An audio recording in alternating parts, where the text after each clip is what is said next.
రాజాసాబ్ చిత్రం ప్రభాస్ అభిమానుల్లో ఇప్పటికే అంచనాలను భారీగా పెంచింది. మారుతి దర్శకత్వంలో హాస్యం, హారర్ కలగలిపిన కంటెంట్‌తో పాటు ప్రభాస్ మాయాజాలం ఈ చిత్రాన్ని ప్రేక్షకుల కోసం ప్రత్యేకంగా రూపొందిస్తుంది.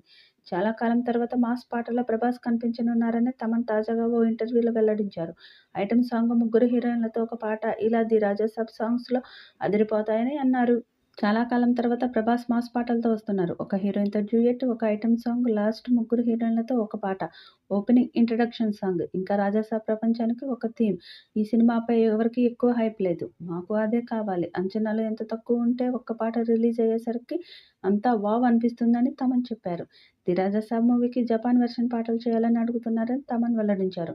మన నటులే చిత్రాలను ప్రపంచవ్యాప్తంగా తీసుకెళ్తున్నారు. ప్రభాస్ ది రాజాసాబ్ రిలీజ్ కానుంది. జపాన్‌లో కూడా ఆడియో లాంచ్ జరుగుతుంది. జపాన్ వెర్షన్ కూడా చేయాలని అంటున్నారని తమన్ అన్నారు. తమన్ చెప్పిన విషయాలతో ప్రభాస్ అభిమానులు చాలా ఎక్సైట్ అవుతున్నారు. ప్రభాస్‌ను మళ్ళీ మాస్ పాటల్లో చూడనున్నామంటూ సోషల్ మీడియాలో సంతోషం వ్యక్తం చేస్తున్నారు. ఈ వీడియోపై మీ అభిప్రాయాన్ని కామెంట్ బాక్స్‌లో తెలియజేయండి. ఈ వీడియో మీకు నచ్చితే లైక్ చేయండి, షేర్ చేయండి, కామెంట్ చేయండి. మరిన్ని అప్డేట్స్ కోసం మన ఛానెల్‌ని సబ్స్క్రైబ్ చేసుకోండి. అలాగే పక్కన ఉన్న గంట సింబల్‌ని గట్టిగా కొట్టండి.